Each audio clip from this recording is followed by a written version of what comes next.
कार्यक्रम वेद पाठशाला में मैं आपका हार्दिक स्वागत करती हूँ। प्रिय श्रोता, परमेश्वर का वचन जीवित, पवित्र एवं सामर्थी है। आशा है कि आज के वचन से आपको आत्मिक लाभ होगा। तो लीजिए प्रस्तुत है ये संदेश। नमस्कार श्रोता मित्र, आज के कार्यक्रम में आपका स्वागत है। परमेश्वर के वचन में हम पढ़ते हैं, तब उसके बाद वह प्रार्थना करने को पहाड़ पर चढ़ गया। रात हो गई और शिष्य लोग मुसीबत में थे। उस झील में हवा सामने को उड़ रही थी और वह झील में लहरों से लड़ रहे थे। करीब सवेरे के 4 बजे यीशु पानी पर चलते हुए उनके पास आया। वे डर के मारे चिल्ला उठे। वे समझे वह भूत है। यीशु ने तुरंत उनसे बातें की, उनको ढाढ़स बांधी। उसने कहा, डरो मत। पतरस ने उसको कहा, हे प्रभु, यदि तू ही है तो मुझे अपने पास पानी पर चलकर आने के लिए कह दे। प्रभु ने कहा, ठीक है, आ जा। तब पतरस नाव पर से उतरकर यीशु के पास जाने के लिए पानी पर चलने लगा। लेकिन जब उसने अपने चारों ओर ऊंची लहरें देखी तो वह डर गया और डूबने लगा। तो चिल्ला चिल्ला कर कहा, हे प्रभु, मुझे बचा। यीशु ने तुरंत हाथ बढ़ाकर उसे बचा लिया। यीशु उससे कहा, हे अल्पविश्वासी, तूने क्यों मुझ पर संदेह किया? और जब वह नाव पर चढ़ गए तो हवा थम गई। इस पर जो नाव पर बैठे थे वह भयभीत हो गए थे। उन्होंने ऊंचे स्वर में कहा, सचमुच में तू परमेश्वर का पुत्र है। श्रोता, वेद पाठशाला के इस और एक कक्षा में पुनः आपका स्वागत करता हूं। हमारा संपूर्ण बाइबल का सर्वेक्षण हमें नया नियम के मत्ती रचित सुसमाचार पे ले आया है। यह कहानी जो मैंने अभी पढ़ी, यह मत्ती रचित सुसमाचार के 14 अध्याय में मिलते हैं। यह उस कहानी के समान लगती है जहां पर प्रेरित गलील का सागर पार करते समय तूफान में फंस जाते हैं। यही एक समय है जब यीशु उनके साथ नहीं है, जब तूफान आता है। जब ये मछुआरे यीशु मसीह को पानी पर चलते हुए देखते हैं, वह चीख पड़ते हैं। यह यूनानी विवरण है। उनके व्यवहार के बारे में वे स्त्रियों की तरह चिल्लाए। मुझे नहीं पता कि आपने कभी आदमी को स्त्री की तरह चिल्लाते हुए सुना है। यह पूरी आदमी की तरह नहीं होती। हम पढ़ते हैं कि वह डर गए थे। उन्होंने अपनी सारी जिंदगी भर पानी पर ही काम किया था, लेकिन उन्होंने कभी भी किसी को भी पानी पर चलते हुए नहीं देखा था। कुछ बहुत ही अजीब बात हो रही है। पतरस मेरा जो पसंदीदा चरित्र है पूरी बाइबल में, वो कहता है, यदि तू ही है प्रभु तो मुझे अपने पास पानी पर चलकर आने की आज्ञा दे। प्रभु कहते हैं, तू आ। तब पतरस नाव पर से उतरकर यीशु के पास जाने को पानी पर चलने लगा। पतरस बहुत अच्छी तरह से पानी पर चला जा रहा था जब तक उसने अपनी आंख यीशु से नहीं हटाई। पतरस ने जब लहरों को देखा, उसने सोचा वह क्या कर रहा है, और अचानक से वह डूबने लगता है। मैं एक परमाणु भौतिक विज्ञान की कहानी सुनी थी जो उस परीक्षण चालक के साथ ऊपर गया था। काल्पनिक हवाई जहाज जिससे वह परीक्षण कर रहे थे, अंतरिक्ष में एक रुक गया था।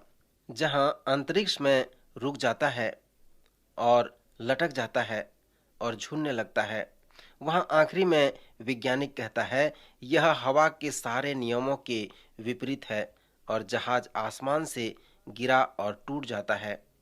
विमान चालक मुड़कर वैज्ञानिक से कहते हैं, आपकी अपनी बड़ी मुंह खोदी है। यह एकदम इस तरह से है जैसे पतरस पानी पर चलता है और अचानक अपने आप से पूछता है, यह तो सारे विज्ञान के नियमों के विपरीत है। मैं क्या कर रहा हूँ? पानी पर चल रहा हूँ। बहुत से जो इस कहानी से वाकिफ हैं वह पतरस पर आलोचना करते हैं। हम पतरस को उसकी असफलता पर याद करते हैं, हम उसको उसकी सफलता पर याद नहीं करते। क्या आपके पास कभी इतना विश्वास है कि आप तूफान के बीच पानी पर चलें?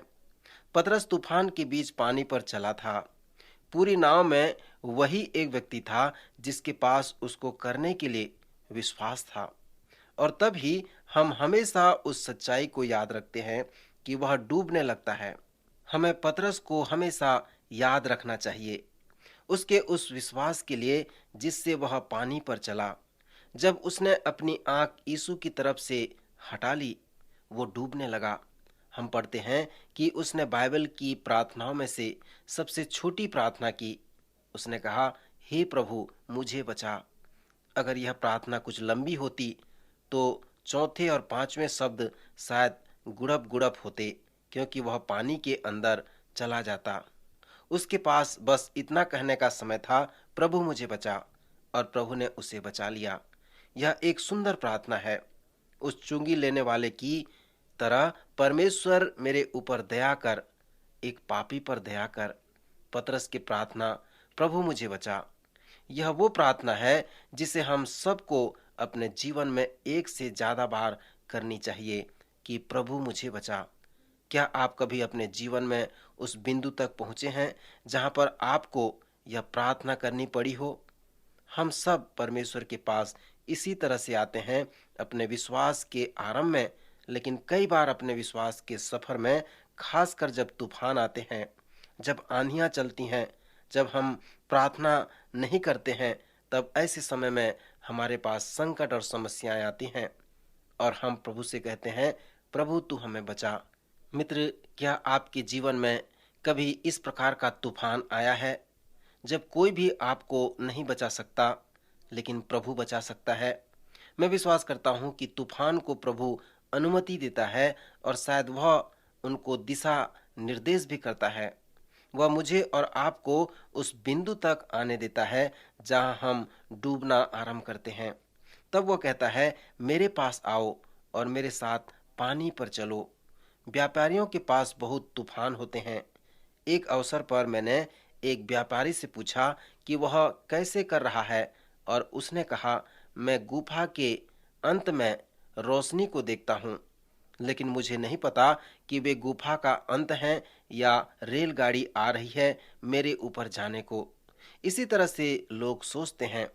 कभी कभी तूफान इतना खराब होता है उन व्यापारियों के लिए कि वो डूबना शुरू हो जाते हैं।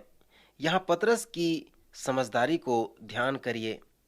पतरस तब तक पानी पर नहीं चला जब तक उसे यह निश्चय नहीं हो जाता कि जो मेरे से बात कर रहा है वो प्रभु ही है। उसे यह निश्चय हो जाता है कि मेरा प्रभु मुझे बचा सकता है। निर्गमन की पुस्तक में जब इस्राएली लोग लाल समुद्र में से चल के जाते हैं तो वह उनके लिए बीच में फटकर दो भागों में हो जाता है। वो सूखी भूमि पर होकर चलते हैं। मिस्रियों ने भी वैसा करने का प्रयत्न किया, लेकिन वे डूब गए, क्योंकि परमेश्वर ने इस्राएली लोगों को बुलाया था कि वह समुद्र पर होते हुए चलें। परमेश्वर ने मिस्रियों को नहीं बुलाया था कि वे लाल समुद्र पर चलें। कभी कभी परमेश्वर चाहता है कि आप एक बड़े तूफान के बीच में पानी पर चलें। कभी ऐसा भी समय आता है जब परमेश्वर चाहता है कि आप पानी पर चलें। अगर परमेश्वर आपको पानी पर चलने के लिए बुलाता है तो आप निश्चय करें कि क्या यह परमेश्वर है जो आपको बुला रहा है। निश्चय करें कि यह परमेश्वर ही है जो आपको पानी पर चलने की अगुवाई प्रदान कर रहा है। इस कहानी में पतरस एक बड़ा उदाहरण रखता है हम लोगों के लिए। हमें पहला कुरिन्थियों 10वां अध्याय 11 पद से 1 पद तक दिया गया है, जो हमें दिखाता है कि बाइबल की सारी ऐतिहासिक कथाओं को हम अपने जीवन में कैसे लागू कर सकते हैं। हमें यह बताया गया है कि यह सारी बातें एक उदाहरण और चेतावनी के लिए उनके साथ बताई गई हैं। इस कहानी में जब पतरस पानी पर चलता है तो पतरस आपके लिए और मेरे लिए एक चेतावनी बन जाता है। जब वह यीशु के ऊपर से आंखें हटा लेता है, जब पतरस डूबने पर था, प्रभु ने उसे बचा लिया। यीशु ने पतरस से सही माने में यह कहा था, तुमने दोबारा क्यों सोचा? हमें कभी भी तूफान के अंधेरे में शक और संदेह नहीं करनी चाहिए, जो प्रभु ने दिन की ज्योति में हमें बता दिया है। जैसे आप मत्ती के 15 अध्याय को पढ़ते हैं, आप यीशु की महान शिक्षाओं को पाएंगे। यह शिक्षाएं एक बातचीत के रूप में आती हैं। आप इसे शत्रुता पूर्ण बातचीत कह सकते हैं। उसके समय के धर्म अधिकारियों के साथ याद करें, जब मैंने सुसमाचार का परिचय कराया था, तब मैंने कहा था कि सुसमाचार में जो देखने की बात है वह यीशु की प्रकाशन सेवा है। पुनः जीवन देने की जो सेवा है वह उसके आश्चर्य कर्म है। जीवन देने की सेवा है, उसके छुटकारे की सेवा को देखें। वह उसी सलीब पर मौत है और वह सब कुछ उसकी सलीब पर मौत माने रखती है। आप उसकी प्रकाशन की सेवा को भी देखें, जो कि यीशु मसीह को सिखाने की सेवा है। उसकी जो सिखाने की सेवा है वह अलग अलग तरह की है। आपने पहले भी देखा कि यीशु दृष्टांतों में सिखाते हैं। जैसे हमने देखा कि वह महान उपदेशों को देते हैं। उन लोगों के साथ वार्तालाप में भी यीशु उन्हें सिखाते थे। यीशु ने बहुत शिक्षाएं दी। जब वह वार्तालाप में लोगों से मिलते थे, यीशु ने बहुत सी शिक्षाएं अपने मित्रपूर्ण बातचीत में दिए, खासकर अपने प्रेरितों को। उसने उस समय भी शिक्षा दी जब वह धर्म अधिकारियों के साथ शत्रुतापूर्ण बातचीत में फंसा था। जब आप शत्रुतापूर्ण बातचीत के भाग को पढ़ते हैं, याद रहे वह शिक्षा देता रहता है। चाहे बातचीत मित्रतापूर्ण हो या शत्रुतापूर्ण हो, वो हमेशा शिक्षा देता रहता है। उस तरह से शत्रुतापूर्ण बातचीत के अवसर को मत्ती 15 अध्याय और मरकुस के 7वें अध्याय में हमें मिलते हैं। चूंकि मैं इस बातचीत का मरकुस अनुवाद पसंद करता हूँ, मैं आपके पाठ्यक्रम में मरकुस के अनुवाद को रखता हूँ। मैं आपको केवल सारांश दूंगा इस बातचीत का। यीशु खाना खाने बैठे हैं। शास्त्री और फरीसियों के रीति रिवाज थे। उनकी रीति कहती थी कि जब आप खाना खाने बैठो तो आपको एक शल्य चिकित्सक के समान अपने हाथों को रगड़ के धोना है। जो शल्य चिकित्सक करने के लिए तैयार होते हैं वह वचन में नहीं लिखा था, वह उनके रीति रिवाज में था। जब यीशु खाना खाने बैठे तो उन्होंने ऐसा नहीं किया और तब धर्म अधिकारियों ने उसकी आलोचना की। उन्होंने पूछा, क्या तुम बिना हाथ धोए खाना खाओगे? उन्होंने उसकी निंदा की क्योंकि वह उनके रीति पर नहीं चलता था। यीशु ने उस अवसर पर पूरा लाभ उठाया कि उन्हें शिक्षा दे। यीशु ने कहा, हे कपटियों, तुम्हारा मतलब यह है कि तुम मनुष्य के बाहरी रूप को देखते हो। तुमको चाहिए कि तुम मनुष्य के भीतरी रूप को देखो, क्योंकि परमेश्वर मनुष्य के भीतरी रूप को चाहता है, बाहर को नहीं। वो हमारे हृदय को देखना चाहता है और हृदय के द्वारा वो प्रसन्न होना चाहता है। आज भी बहुत से तब भी गलती करते हैं, रीतियों पर ज्यादा महत्व देना, न कि परमेश्वर के वचन के द्वारा उस सच्चाई पर जो प्रकट की गई है। अब आप यीशु और धर्म अधिकारियों की बहस को देखें और सोचें, मैं रीति विधियों द्वारा नहीं हूँ। मैं जो काम करता हूँ और मेरे जो सिद्धांत हैं वह वचन के आधार पे हैं, न कि परंपरागत हैं। अपने आप से प्रश्नों को पूछें। हो सकता है वह इतना सच न हो जैसा आप सोचते हैं कि वह है। अपने आप से पूछें, मेरे क्या काम करने और क्या नहीं करने हैं। इसके बाद अपने आप से पूछें, क्या मेरे यह काम करने या न करने के विचार चारों ओर से वचन के आधार पे हैं। आप अपने आप से पूछें, कितना आप जो कुछ करते हैं या नहीं करते, कितने अपने लिए करते हैं या दूसरों के लिए करते हैं। खासकर जब आप अपने कलीसियाई जीवन में इसका प्रयोग करते हैं, तो क्या सच में वचन के आधार पर है या कितना परंपरागत रीति पे ये रखा गया है। मैं चकित हो गया कि लोग विश्वास करते हैं कि आपके पास मंदिर नहीं हो सकता या आप मंदिर नहीं हो सकते जब तक कि आप जमीन न खरीद लें, उस पर इमारत न बना लें, सफेद नोकदार मीनार न बना लें, जब तक इस इमारत पर लंबी बेंच न डाल दें और हर इतवार सुबह 11 बजे न मिलें। कोई ऐसा अध्याय और पद नहीं कहता कि आप कोई समय नहीं मिल सकते। जो काम इतने किए उनको करते जाएं। करते जाएं, इसलिए नहीं क्योंकि इसके लिए अध्याय और पद हैं, लेकिन इसलिए क्योंकि हमने हमेशा वैसा ही किया है। वह एक परंपरा की सी बन गई है। इस शत्रुतापूर्ण बातचीत में यीशु इससे कहते हैं, बड़े बुजुर्गों की परंपरा। आज हमारे पास बड़े बुजुर्गों की परंपरा बहुत है। हमें अपने आप को अनुशासित करना है कि हम वचनात्मक और परंपरा में अंतर कर सकें। उन धर्म गुरुओं को भीतरी बात ज्यादा महत्व नहीं रखती, वे बाहरी मनुष्यत्व को देखते हैं। यीशु ने कहा कि कुछ भी ऐसा नहीं, मनुष्य का जो वस्तु बाहर से मनुष्य के भीतर जाती है वह उसे अशुद्ध करती है। जो मनुष्य के भीतर निकलता है वह मनुष्य को अशुद्ध करता है। अब यीशु की बहुत ही ज्ञान भरी शिक्षा है। मैं एक वजह से यीशु की शिक्षा अच्छी हमें लगती है, क्योंकि वह बहुत सीधा, स्पष्ट और गहरे ज्ञान से भरे होते हैं। बहुत से लोग विश्वास करते हैं कि जो समस्याएं हमारे सामने में हैं वह शिक्षा के विषय और फिर से विकास के विषय में हैं। गंदगी को साफ करें, मनुष्य का वातावरण साफ करें और आप मनुष्य की समस्याएं सुलझा देंगे। यीशु ने कहा, ऐसा ही नहीं, यह बात बाहरी प्रभाव की नहीं है, जो मनुष्य के भीतरी प्रभाव के लिए है। जो कुछ भी उस मनुष्य के भीतर होता है वो उस बाहरी प्रभाव का जवाब है। जिस तरह से वह करता है वो दिख जाता है।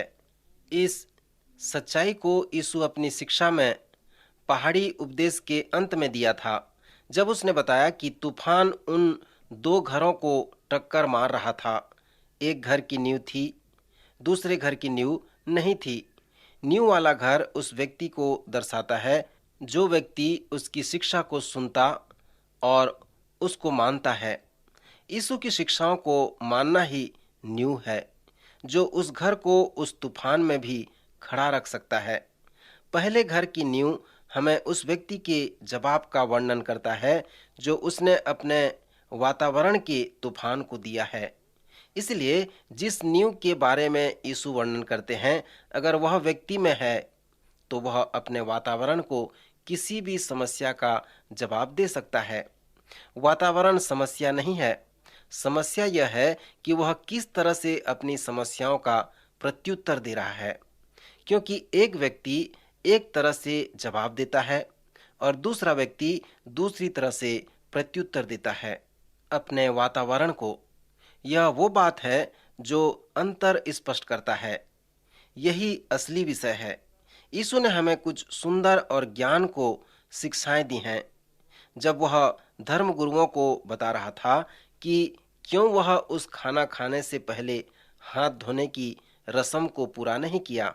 कई साल पहले एक शहर के एक पार्क में एक उत्साह से भरा वाद विवाद चल रहा था।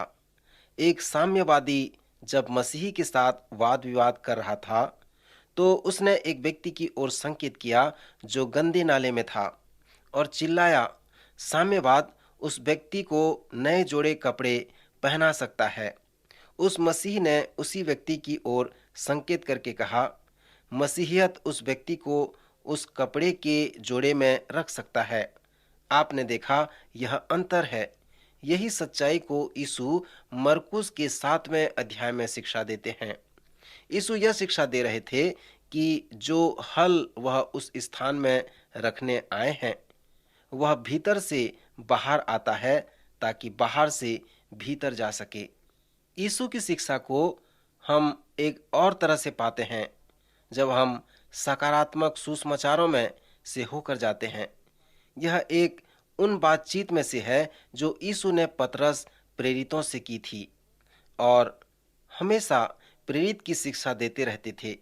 एक बार यीशु प्रेरितों की ओर मुड़कर यह सवाल करते हैं, लोग मुझे क्या कहते हैं? उन्होंने कहा, कुछ कहते हैं आप यूहन्ना बपतिस्मा देने वाले मृतकों में से जी उठे हैं, कुछ सोचते हैं कि आप पुनर्जीवित भविष्यवक्ता हैं। तब यीशु ने पूछा, तुम मुझे क्या कहते हो? पतरस कहता है, तू मसीह है, तू परमेश्वर का पुत्र है। यीशु पतरस की ओर मुड़कर कहने लगा, सिमोन, यह बात मांस और लहू ने तुझ पर नहीं प्रकट की, लेकिन मेरे पिता ने जो स्वर्ग में है। यीशु कहते हैं, पतरस, मुझे कुछ बताना है। तू पतरस ही है, तुम पत्थर हो, एक चट्टान, और इस चट्टान पर मैं अपनी कलीसिया बनाऊंगा, और नरक के फाटक इसके खिलाफ कभी भी प्रबल न होने पाएंगे। यह बहुत ही महत्वपूर्ण भाग है, क्योंकि सबसे पहले इसमें अंगीकार है कि कौन यीशु है। यह सवाल, यह कौन व्यक्ति है, हमारे लिए सुसमाचार में केंद्रित और दोबारा केंद्रित हुआ है। उदाहरण के तौर पर, जब यीशु तूफान को शांत कर देते हैं, जब यह सवाल पूछा गया, यह कौन व्यक्ति है, क्या तूफान इस व्यक्ति को डुबा सकता है? नहीं। अगर यह वही है जो यह कहता है, तो यह यीशु कौन है?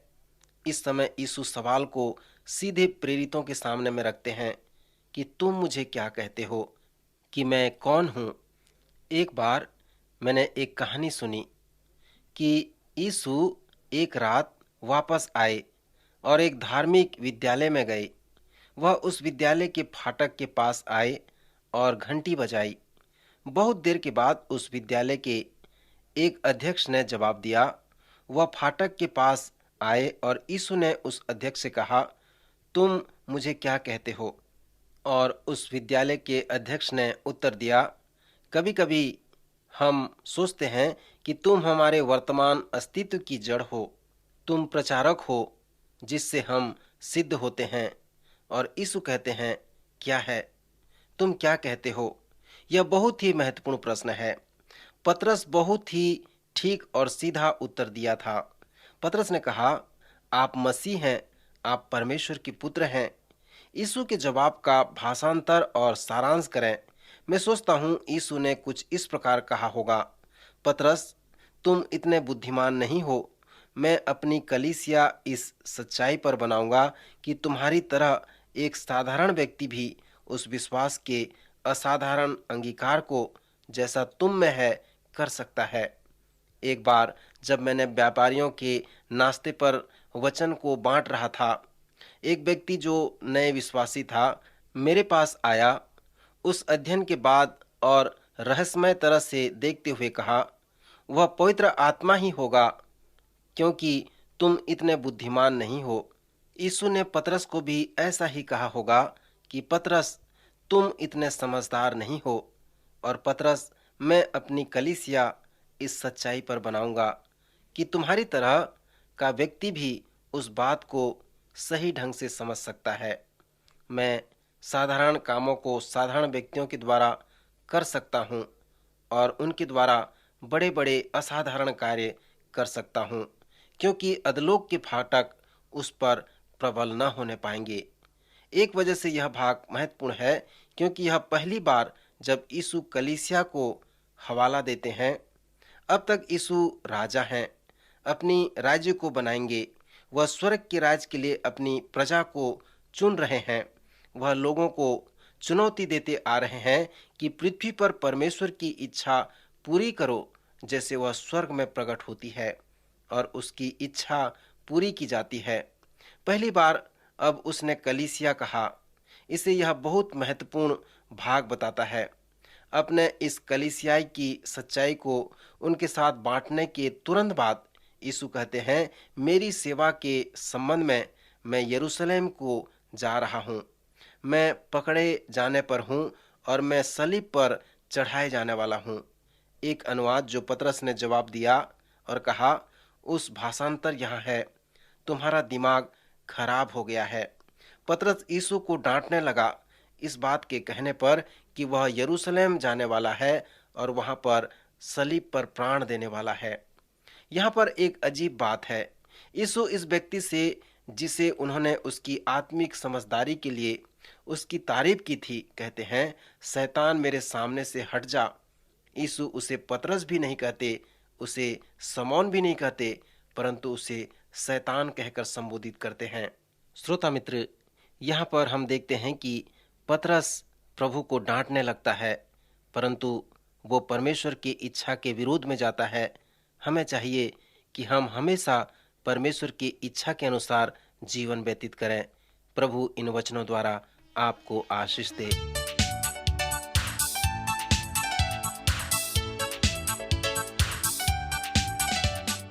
आज का कार्यक्रम सुनने के लिए हम आपको धन्यवाद देते हैं।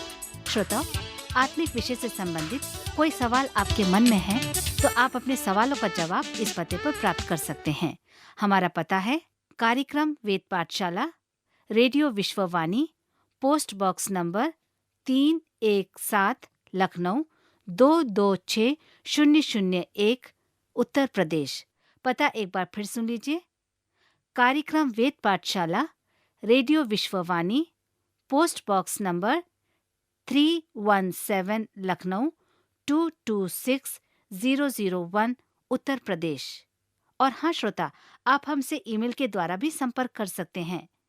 हमारी ईमेल आईडी है hindiembassy@radio.vv.org, hindiembassy@radio.vv.org। अब हमारे कार्यक्रम का समय यहीं पर समाप्त होता है। अगले कार्यक्रम में आपसे फिर भेंट होगी। तब तक के लिए हमें आज्ञा दीजिए। नमस्कार।